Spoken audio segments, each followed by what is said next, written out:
할렐루야. 아멘. 오늘은 새 사람 두 번째로 하나님 말씀을 같이 나누도록 하겠습니다. 조금씩 아침이 또 해가 길어지는 것 같아요. 조금씩 길어지고 우리의 마음이 그리스도 안에서 항상 어둡고 힘들지라도 사망의 음침한 골짜기를 다녀도 주님이 나와 함께하면 영적인 해가, 그리스도가 우리의 해이기 때문에 항상 비추고 있습니다. 주님이 나아지기 때문에 우리는 어둠 가운데 가지 않아요. 그리스도와 함께 그 길을 잘 갔으면 좋겠고, 이제 우리의 구원은 새 생명을 얻은 것이에요. 생명을 바꾸는 것이 아니고 완전히 새롭게 태어난, 그래서 그 생명을 우리는 예수 그리스도의 생명이라고 이야기하고 또는 하나님의 생명이라고도 이야기하고 거듭난 생명을 표현하여 이와 같이 새 사람인데 어떤 모습의 생명을 가졌는가 보니까 24절 에베소서 4장 24절에 하나님을 따라, 이제 하나님의 생명 얻었으니까 하나님을 따라, 강아지는 누구를 따라 돼요? 강아지를 따라서. 그렇죠? 그런 것처럼 돼지 새끼는 돼지를 따라서, 우리는 하나님의 자녀는 하나님을 따라서 말이 되죠? 하나님을 따라서 의와 진리의 거룩함으로 지으심을 입은 새 사람을 입으라라고 그렇게 이야기해요. 의로운 생명이 나타나는 것이고 진리를 추구하는 생명, 그리고 거짓을 견디지 못하는 생명이고 또 거룩함으로 나가는 그런 생명이 우리 안에서 이제 자라고 싹이 나고 커나가기 시작하는 것이에요. 그래서 생명은 천천히 성장하는 것을 이야기합니다. 그 생명 어디까지 성장해요? 그리스도의 장성한 분량까지. 왜 저만 답을 말하고 여러분은 그냥 가만히 있으면 어떻게 돼요? 그리스도의 장성한 분량까지 자라가는 거예요. 생명은 어떤다고요? 자라간다고. 자라지 않는 생명을 뭐라고 그래요? 죽었든지 병들었든지, 그러죠? 생명이 자라가야 돼요. 우리는 그리스도에게까지 자라가야 돼요. 그러니까 이 땅에서 아무리 믿음이 좋아도 그리스도에게까지 우리는 계속적으로 자라갈 수가 있어요. 왜요? 그리스도는 완전하시니까. 그러므로 두려워하지 말고, 내가 그리스도의 생명을 초월할까 봐 두려워하지 말고, 주님 안에서 지속적으로 자라가는 그 생명이 의와 진리와 거룩함으로 지으심을 입은 새 사람을 옷 입자라고 이야기했어요. 교회 생활은 새 사람의 삶입니다. 그리고 이제 세상 밖에서도 새 사람의 삶이에요. 우리는 이 새 사람으로 양육받는 모습을 가지고 세상에 나가는 것이에요. 골로새서 3장 12절, 여러분이 또 제가 입고 있는 옷을 한번 확인해 봐요. 그러므로 너희는 하나님이 택하사, 세상 사람들이 택한 것이 아니에요. 세상이 택한 것이 아니고 하나님이 택하사, 아무도 알아주지 않아도 하나님이 택했어요. 하나님이 우리를 택했고 또 거룩하고 사랑받는 자처럼, 이보다 더 아름답고 더 복된 표현이 어디 있어요? 한번 생각해 보세요. 하나님이 택하였고 그리고 거룩해요. 더럽지 않아요. 하나님이 또 우리에게 사랑받는 자로 고아처럼 내버려 두지 않았어요. 우리를 사랑받는 자로 그렇게 하나님이 우리를 택해 주셨다. 그래서 그러한 사처럼 하나님의 택함을 받고 하나님 우리를 거룩하게 만들려고 하고, 하나님 지금도 어떻게 해요? 쓰담 한다고 그러죠. 쓰다듬어 주는 것처럼 하나님의 사랑받는 자처럼 어떻게 하라고 해요? 긍휼을 가지고, 불쌍히 여기는 마음을 가지고 다른 사람들에게 자비를 나타내고 겸손함으로 옷 입고 온유함으로 옷 입고 오래 참음으로 옷을 입으라고요. 그 옷을 입은 것이 바로 하나님께 택하심을 입고 거룩하시고 또 사랑받는 그런 모습을, 믿음을 내가 가진 것이죠. 그래서 누가 누구에게 불만이 있거든 서로 용납하여 피차 용서하되. 새 사람은 용서 못하면 안 되는 것이에요.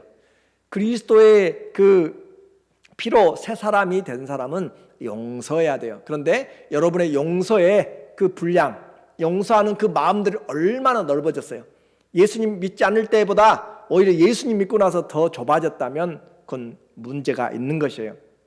예수님 믿고 시간이 가고 갈수록, 그리스도를 닮아가면 닮아갈수록, 신앙생활의 경륜이 쌓이면 쌓을수록 뭐가 넓어져야 돼요? 용서하는 마음이, 아무튼 저만 물어보고 저만 대답하고 그 용서하는 마음이 넓어져야 돼요. 그렇죠? 용서하는 마음이 넓어질 때 그리스도의 마음이 우리에게서 나타나는 것이에요. 좀 좁아진 마음을 넓게 열어놓으면 많은 사람들이 들어올 수 있어요. 겨자씨만한 씨가 자라가면 커서 나무가 되어서 새들이 와서 집도 짓고 쉬어가기도 하고 그런다잖아요.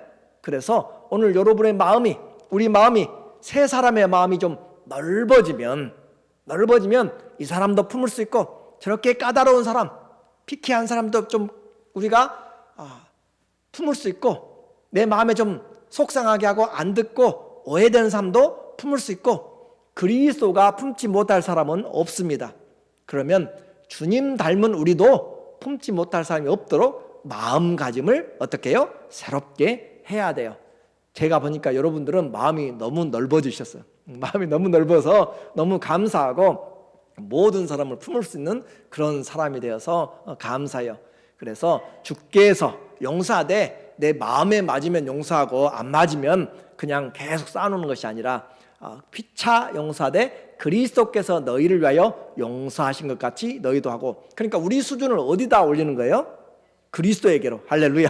그리스도에게까지 올리는 거예요. 그러니까 이것을 부담스럽게 생각하지 말고, 하나님이 나를 이와 같이 택하셨고 거룩하게 하셨고 사랑함으로써 하나님 닮은, 그리스도 닮은 사람이 되게 하는구나. 이것이 새 사람이구나. 이것이 신앙생활이구나. 이것이 성도구나 라고 하는 것을 우리가 분명하게 목적을 세우는 것이 정말로 중요한 것이 돼요. 그래서 이와 같이 그리스도로 옷 입었는데, 오늘 여러분의 모습을, 이제 우리 모습을 한번 봐야 돼요. 교회 올 때 거울을 보잖아요. 무슨 거울이요? 말씀의 거울을 보잖아요. 말씀의 거울을 보니까 내가 옷을 잘 입고 있는가, 자비가 찢어졌는지, 겸손이 보이지 않는지, 긍휼함이 없는지, 또 온유함이라든지 오래 참는 것이 다 찢어져서 보이지 않다면 오늘 우리는 다시 수선을 해야 되는 것이에요. 교회와 성도들이 세상의 빛과 소금인데, 우리가 세상 가운데서 세상을 오히려 힘들게 한다면 우리 모두가 다 문제가 있습니다. 교회에 와서는 거룩한 척하고, 교회 와서는 사랑하는 척하고, 세상 나가서는 마음대로 살면 안 되는 것이죠. 오히려 신앙은 어디서 더 잘 살아야 돼요? 세상에서 잘 살아야 돼요. 세상에서 더 잘 살아야 돼요. 신호등도 잘 지키고요, 우리가 말하는 것도 잘해야 되고요. 그래서 우리가 우리의 믿음을 보는 것은 세상이 보도록 해야지, 교회 안에서는 말 안 해도 다 여러분이 해요. 그냥 그러잖아요. 그러니까 자식 사랑하지 말아도 여러분 사랑해요. 그러죠? 마찬가지로 오늘 우리가 세상에 보여줘야 될 것이 믿음이지, 소망이고 사랑이지, 교회에 와서보다 오히려 더 신경 써야 될 것이 세상이다라고 하는 거죠. 그렇지 않으면 우리는 교회에 다닌다고 하는 것으로 인해서 회칠을 한 무덤, 페인트를 한 것처럼 그렇게 깨끗하지만 그 속에는 더러운 것들로 가득 차 있는 그런 이중인격자가 되면은 안 되는 것이죠. 저도 가끔 한심하게 그렇게 성격들이 나타날 때 있어요. 나의 소유를, 권리를 주장하려고 할 때, 특별히 뭘 해가지고 가서 잘 이렇게 니고시에이션이 안 된다든지 뭘 바꾸려고 할 때, 내가 분명히 하는 의도대로 잘 안 될 때, 내가 그렇게 고생을 하게 했는데 거기에 대한 이야기 협상이 잘 안 될 때 사람들의 성격들이 많이 나타나게 되는 것 같아요. 그래서 이중인격자, 가면을 쓴 사람이 되면 안 되고, 우리는 너무 자연스럽게 우리 모습을, 그 옛사람을 보기 때문에 그것에 더 만족하고 그렇게 살아갈 때가 있어요. 그러나 그것은 벗어버려야 돼요. 벗어버리고 새 옷을 입어야 돼요. 오늘 바울은 말씀을 받은 교회가, 에베소 교회, 오늘 우리 교회가, 또 다른 교회가 이렇게 변하지 않는 것을 바울이 지금 용서하지 않겠다라고 하는 그런 마음, 그러니까 새 사람은 이렇게 살아야 되는데 살지 않고 있다라고 하는 것을 지금 좀 더 강하게 어필을 우리에게 지금 하고 있어요. 왜냐하면 사랑하기 때문에 고쳐져야 되는 것이에요. 우리 교회이기 때문에 제가 여러분에게 이렇게 좀 강하게 이야기할 수 있어요. 우리에게 하나님의 말씀을 잘 들어야 우리의 구체적인 삶의 모습이 조금이나마 고쳐지게 되고 내 마음이 어떻게 해요? 넓어지게 되고 구부러졌던 마음이 펴지게 되고 우리의 좁아졌던 마음이 넓어지게 되고 그래서 주님이 우리에게 이 바울을 통하여서 요청하는 변화되기를 원하는 것 오늘 새 사람 두 번째에서는 첫 번째 우리에게 변화되기를 원하는 것이 뭔가 거짓말하지 말라라고 이야기해요. 25절에 그런즉 거짓을 버리고 각각 그 이웃과 더불어 참된 것을 말하라. 이는 우리가 서로 지체가 됨이라. 보니까 우리가 이 교회가 에베소 교회도 거짓말하는 성도들이 많이 있었던 것 같아요. 그리고 그 어떤 사회는 거짓말하는 사회가 오히려 인정받는 때가 있습니다. 그러나 그런 것은 세상적인 것이고 우리는 성경에서 진리 안에 거룩함을 입은 사람은 의와 진리와 거룩함으로 지으심을 받은 새 사람. 그래서 거짓말하는 것이 습관이 되면 안 돼요. 거짓말하는 것이 습관이 되어가도록 하면 나는 진리의 지배를 받는 것이 아니에요. 그러므로 거짓말하는 이 세상, 거짓말하는 인생, 거짓말하는 것을 어느 정도 잘 교양 있는 것이라고 훈련받고 하는 그런 것들은 잘못된 것이에요. 물론 불필요한 것들을 일부러 끄집어낼 필요는 없지만 우리는 목적을 위해서 어떤 방법을 써도 괜찮다라고 하는 그런 세상의 가르침으로 그리고 잘못하고 거짓된 것으로도 잘만 살고 떵떵거리고 세상만 지배하고 살면 사람들이 부러워한다라고 하는 그런 잘못된 성공주의, 물질주의적인 것들을 우리는 벗어버려야 돼요. 그래서 에베소 교회에서도 거짓말을 아주 이렇게 자주 하는, 밥 먹듯이 하는 믿을 수 없는 사람들이 좀 있었던 것 같아요. 그래서 우리에게 4장 17절에 방탕한 삶을 사는 사람들에 대해서 성적인 방탕한 삶을 사는 사람들에 대해서 징계를 하고 이야기를 하고 난 다음에 오늘 자기 욕심을 책망한 뒤에 바울은 거짓말을 하는 사람들에게 결국은 자기 자신에게 돌아와요. 거짓을 하게 되면 상대방도 거짓을 하게 돼요. 그래서 이는 우리가 서로 지체가 되었기 때문에 서로에게 영향을 미치게 된다라고 이야기합니다.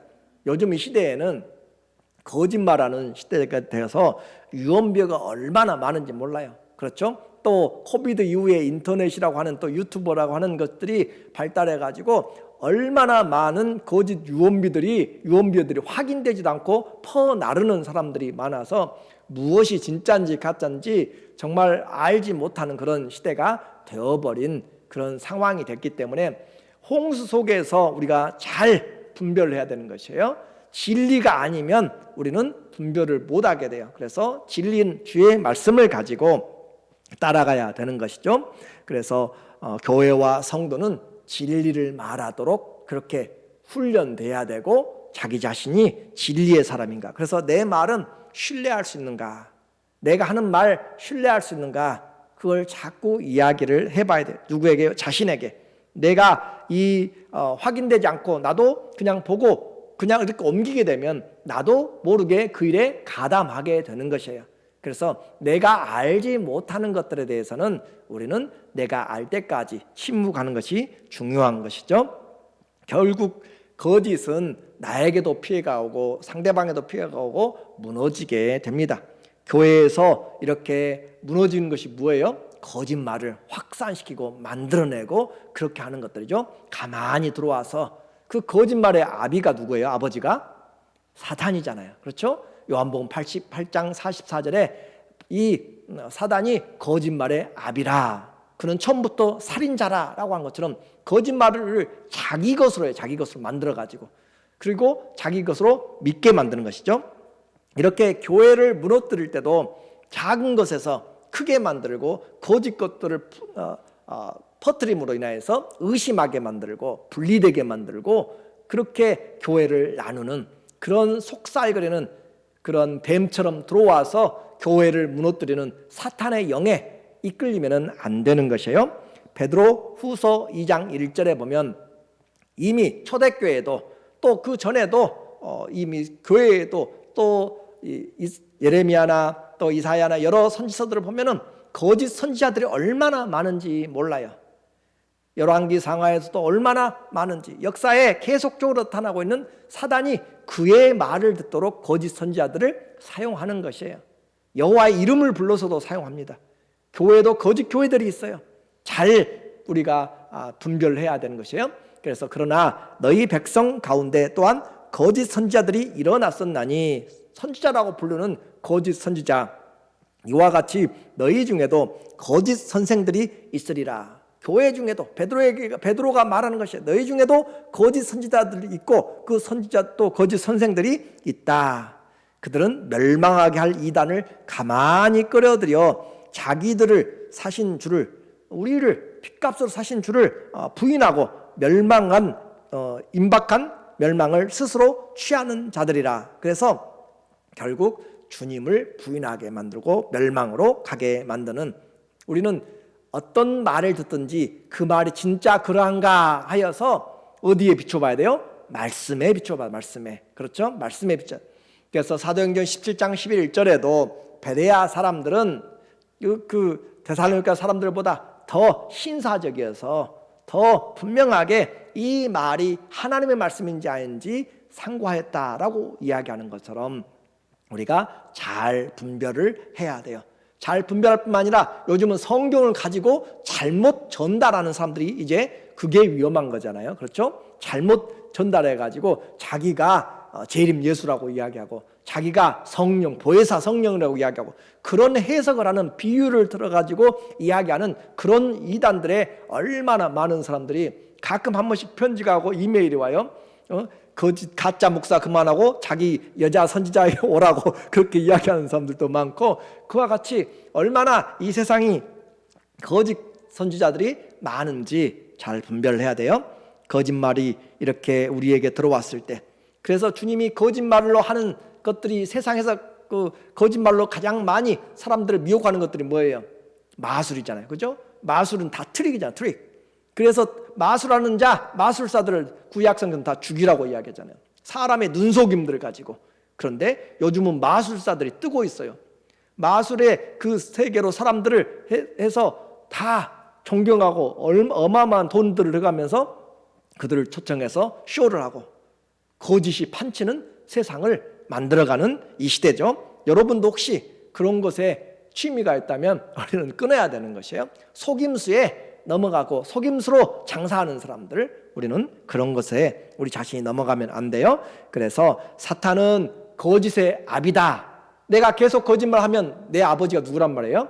하나님이야. 진리의 하나님이 아니라 사탄이 아버지란 것을 그냥 나타내는 거예요. 우리는 누구를 옷 입고 다니는데요? 예수님은 옷 입고 다니는데 거짓을 이야기하고 다닌다면은 그 사람을 의심해 봐야 돼요. 옷은 그럴싸하게 입었는데 나오는 말은 거짓을 이야기한다. 그러면은 안 되는 거예요. 믿을 수가 없는 사람이에요.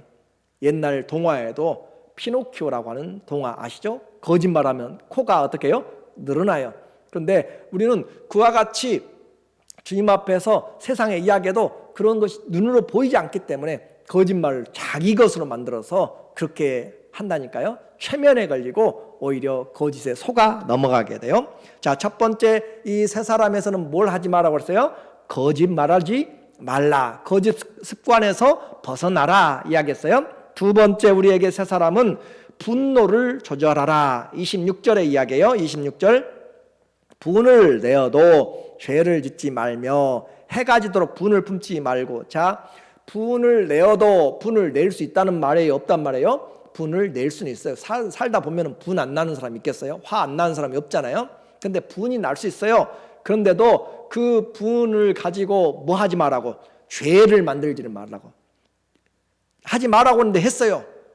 그런데 그걸 가지고 죄로 넘어가지 말라고. 내가 해야 될 한계에서 멈추라는 거죠. 적당한 선에서, 이성적인 선에서 내가 멈춰야 된다라고 하는 것이에요. 그래서 분을 내어도 죄까지 가면은 안 돼요. 죄라고 하는 것은 이 분이 내 자신을 컨트롤하는 것이 돼요. 내가 분을 컨트롤하면은 그것은 괜찮아요. 그렇죠? 화를 내면서 여기까지 하면 내가 좀 오버한다. 여기까지는 이 정도까지는 이 사람이 잘못했으니까 책망하는 것도 성경에서는 필요해요. 그렇죠? 다윗에게 나단이 가서 이야기하잖아요. 바로 당신이 그 사람이다 라고 책망하잖아요. 그죠? 그런데 다윗이 그 말 들을 때 분도 나겠죠. 선지자가 와가지고 이야기할 때. 그러나 그건 분을 억눌렀겠죠. 그렇죠? 우리에게 하나님의 말씀으로 내게 누가 잘못하든지 간에 분을 내어도 죄를 지어서 분노가 나를 컨트롤하게 만들면 안 돼요. 거꾸로 되면 안 된다고요. 분이 내 행동을 바꾸든지 내 말을 바꾸든지 다르게 하면 안 돼요. 그래서 분을 내어도 죄까지 가지 말라. 주객이 전도되지 말라라고 하는 것이에요. 또 하나 분에 대한 그 분의 라이프 타임이 있어요. 그 분에 대한 것은 하루살이입니다. 하루살이. 그래서 분이 살아있는 동안은 그 살아있는 기간은 얼마예요? 하루. 그러니까 하루가 지나면 분은 자동적으로 꺼져야 되고 죽어야 돼요. 그것은 식어져야 되는 것이에요. 하루살이 동물 아시죠? 하루살이가 뭐라고요? 분이 우리의 크리스찬들에게는 분이 하루살이다라고 하는 것이에요. 이해가 되시죠? 그래서 분이 우리에게 끌어 넘치더라도 그 분을 가지고 침대까지 들어가지 말라 그 말이에요. 분노를 가지고 침대에 들어가면 잠이 오겠어요? 안 오겠어요? 안 내봐서 모르죠. 여러분 다 마음이 넓어가지고 모르고 분노를 가지고 침대에 들어가면 잠이 안 와요. 잠이 안 하고 점점 속이 상하고 열이 나고 분노가 점점 끓어오르고 그 안에서 온갖 생각을 다 하면서 어떻게 내가 한번 일을 저질러 볼까라고 하는 것으로 그렇게 하게 만들어요. 살다 보면 화가 납니다. 화를 내지 말라는 것이 아니에요. 그러나 그 화를 연료로 삼아서 복수심을 만들어 불태우면 안 돼요. 복수심으로 활활 불태우면 누가 망해요? 내 인생이 망하는 것이에요. 이 분노가 죄로 연결되면 안 되고 홧김에 사고 친 사람들이 얼마나 많아요? 그러죠? 홧김에 총으로 그 잘못한 일들이 얼마나 많고 감옥에도 얼마나 많고 순간순간 우리도 얼마나 이 분노를 잘못해서 삶을 잘못 사는지. 자, 분노를 오래 하게 되면 해가 지도록 분을 품지 않으면 이제 분이 우리를 지배한다고 그랬죠. 그렇죠? 그게 죄라고 그랬어요. 죄를 짓게 하는 자는 누구예요? 이제 마귀잖아요. 그래서 죄를 진 자는 누구에게 속하였나니? 마귀에게 속하였나니. 자동으로 마귀에게 틈을 열어주게 돼요. 분을 오래 품으면 누구에게 지배를 받게 된다고요? 마귀의 지배를 받게 된다니까요. 이거 심각한 이야기예요.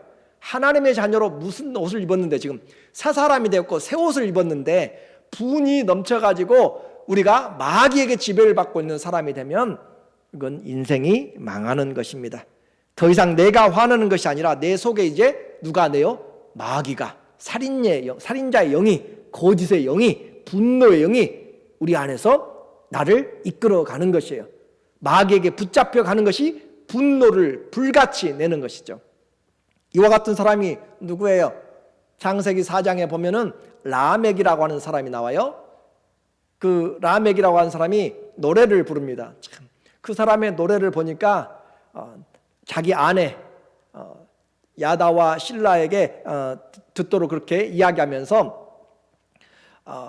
내가 상함을 인하여서 내가 사람을 죽였고 가인에게는 벌이 7배이지만은 가인을 향해서 잘못하면 벌이 7배지만은 내게 잘못하면 77배라라고 하면서 교만에 가득 찬 자기를 상하게 하면 사람을 죽이는 것을 노래하고 있어요. 그것을 자기 아내에게 또 중혼을 해서 아내들에게 노래로 기록하고 있는 분노가 지배하는 사람. 그래서 이와 같은 인생을 하게 되면 결국 자기 인생이 망하게 되는 것이에요. 절대 성령은 우리에게 분을 품고 침대로 들어가라고 그 다음날 아침 해를 맞이하라고 하지 않습니다. 해가 지도록 분을 품지 말고 성경은 우리에게 그렇게 가르치는데 이제 여러분은 어떻게 하실 것이에요? 여러분에게 묻는 것이고 저에게 묻는 것이에요. 그렇죠? 하나님은 우리를 이 분노를 가지고 침대로 이불 속으로 들어가지 말라라고 이야기하고 그렇게 하면 반드시 마귀가 틈을 타게 되고 주인이 되게 됩니다. 그런데요, 실상은 세상은 얼마나 생각보다 이 성도들의 화와 분노가 많은지 몰라요. 다 상처받은 사람들, 찌르면 툭툭 터져나오는 그런 상처받은 것들이 너무나 많이 있습니다. 분노, 앵거 매니지먼트를 못하면 장애가 생겨요. 요즘은 얼마나 또 인자한지 몰라요. 사람들이, 사회가. 장애, 분노를 못하면은요, 그것을 또 정신적인 병이라고 심리학적으로 해서 그렇게 장애로 그렇게 합니다. 우리는 영적인 것을 잘 분별해야 돼요. 하나님이 하지 말라는 것들을 해서 인격이 상하는 것들을 우리는 그것을 하나의 그냥 질병으로 그렇게 몰아가면서 인정을 해줘요. 우리는 분노가 오래가고 또 어떤 사람은 그 분노를 오래갈 뿐 아니라 평생 가는 그런 사람들, 성경은 절대 분노가 있어요. 잘못한 것이 있어요. 그럴 때 우리 그 분노를 어떻게 하라고요? 하나님께 맡기라. 원수 갚는 것이 누구에 있기 때문에 하나님께 맡기라. 하나님께 맡기라라고 하는 것이 분노에 대한 답입니다. 억울함에 대한 답입니다. 여러분이 나서가지고 세상은 요즘 모든 사람들이 드라마나 뭐든지 다 어떤 이야기든지 속 시원하게 가서 말로 주고 대로 하는 그런 것을 가지고 속 시원하다고, 아주 시원하다고, 뭐 사이다라고, 핵사이다라고 그런 식으로 광고하고 떠들고 인터넷 유튜브로 사람들을 올리고 하는 그런 시대가 되었어요. 원수 갚는 것이 자기들이 한 것이 무슨 자랑이라고 또 그것을 찾아가서 듣고 보고 그걸 배우려고 하고 그런 시대가 이 시대인다니까요. 오늘 성경대로 우리는 좀 내가 봐야 돼요. 분노의 생명, 화해의 생명은 얼마의 길이라고 해요. 성경에서 하루살이라고요. 그리고 또 원수 갚는 것이 내게 있지 않고 하나님께 있다라고 하는 것이 기본적인 거예요. 기본적인 것. 다윗은 그래서 우리에게 하나님의 마음에 합한 죄 많이 지었잖아요. 사람들 수두룩하게 죽였어요. 그런데도 불구하고 살인 교사죄까지 했잖아요. 간음죄 했잖아요. 그런데도 불구하고 하나님이 그를 내 마음에 합한 자라 이야기한 것은 군데군데 나타나고 하나님을 의지하려고 하는 그런 마음들을, 그래서 기름 부음 받은 자, 자기 생명을 쫓아오는 사울을 죽일 수 있는 기회가 있어도 여호와의 기름 부음 받은 자를 죽이는 것은 하나님이 원치 않는다라고 하면서 하나님께 맡기면서 기도하잖아요. 여러분의 원수가 있거든 여러분이 갚으면 사이다 안 돼요. 하나님이 갚아주셔야 진짜입니다. 그러니까 하나님께 맡기고, 우리가 할 것은 하나님 우리에게 이야기해요. 원수를 위해서 축복하고 저주하지 말라. 오히려 그렇게 이야기하는 것이지 원수 한번 제대로 갚아보라고 이야기하지 않습니다. 속지 마십시오. 세상의 문화, 세상의 드라마, 영화, 모든 사람들은 원수 갚는 것을 유도하고 멋지게 표현하는 것으로 우리를 끌어냅니다. 그러나 분노를 품고 살면 내 인생이 망가지는 것이에요. 칼로 흥한 자는 뭘로 망해요? 칼로 망하게 됩니다. 오늘 우리에게 더러운 기회를 쓰지 않고 자기 손을 쓰지 않고 속임수를 쓰지 않고 하나님 앞에서 살아가는 우리 인생의 분노들을 하나님께 맡기는 것이 뭐예요? 믿음이잖아요. 그것이 믿음 있는 사람이에요. 하나님 믿으면서 화 있는 대로 다 내고 하나님 믿으면서 거짓말 아무 거리낌 없이 하고, 그건 믿음 있는 삶이 아니죠. 우리가 저도 그렇고 여러분도 그래요. 그러나 말씀 안에서 비춰서 고쳐가자는 것이에요. 새 사람이 되자는 것이에요. 그러니까 주님 앞에서 자, 거짓말을 하는 사람은 거짓말 아비에게 속하였고, 화를 분노를 오래 푸는 사람 누구에게 틈을 줘요? 마귀에 속하였고, 둘 다 누구에게 속한 것이에요? 마귀에게 속했다고 성경이 밝히 이야기하는데도 불구하고 마귀의 지배를 받고 종으로 살려면 그건 여러분의 선택입니다. 성경은 우리에게 그렇게 하지 말라라고 이야기해요. 오늘 세 번째, 첫 번째는 거짓말하지 말라, 두 번째는 분을 컨트롤하라 라고 하는 것이고, 셋째는 하나님 앞에서 삶의 모습을, 삶의 방식을 바꾸라. 28절, 도둑질하는 자는 다시 도둑질하지 말고 돌이켜 가난한 자에게 구제할 수 있도록 자기 손으로 수고하여 선한 일을 하라. 삶을 바꾸라 라고 이야기합니다. 우리는 하나님이 어떤 하나님이요? 진리의 하나님이세요. 그렇기 때문에 도둑질하면, 다른 도둑질을 당하면 기분이 좋아요, 안 좋아요? 속 상하죠. 힘들고 어렵게 해놓고 쌓아놨는데 고추를 만들어 놓고 깨를 만들어 놓고 또 과일을 다 창고에 놔뒀는데 가져가 버리면 농사가 망하는 거잖아요. 삶이 망하는 거잖아요. 그렇죠? 그런데 그걸 가지고 자기는 잘 살고 써나가면 안 되는 거죠. 그래서 도둑질하는 자 다시 도둑질하지 말고, 도둑질하는 것을 끝내지 말고 오히려 다른 사람을 유익하게 만드는 사람이 되라. 자, 그리스도의 새 사람의 삶의 방식은 나 혼자 잘 살면 되는 것이 아니에요. 나 혼자 잘 먹고 남 폐 안 끼치고 그냥 선하게 법 없이도 사는 사람으로 끝나서는 안 된다는 것이에요. 그리스도의 사람은 어떻게 해요? 다른 사람들을 배려해 주라라고 하는 거죠. 다른 사람들에게 선한 일을 하는 사람이 되라까지 주님이 우리에게 요구하고 있는 것이에요. 쉽지 않죠. 그렇죠? 배운 것이 도둑질인데 그걸 놓으라면은 삶이 답답하잖아요. 그러나 주님이 원치 않는 것을 해가면서 생계를 이어가는 것보다 주님 앞에 맡기면 주님이 책임진다는 믿음을 가져야 되는 것이에요. 주님이 그 죄를 끊어버린 자에게 주님이 그 죄를 인하여서 얻는 것과 비교해서 주님이 우리를 잘못된 길로 인도하지 않습니다. 하나님이 일용할 양식을 먹여주실 것을 우리는 바라는 것이죠. 믿는 것이죠.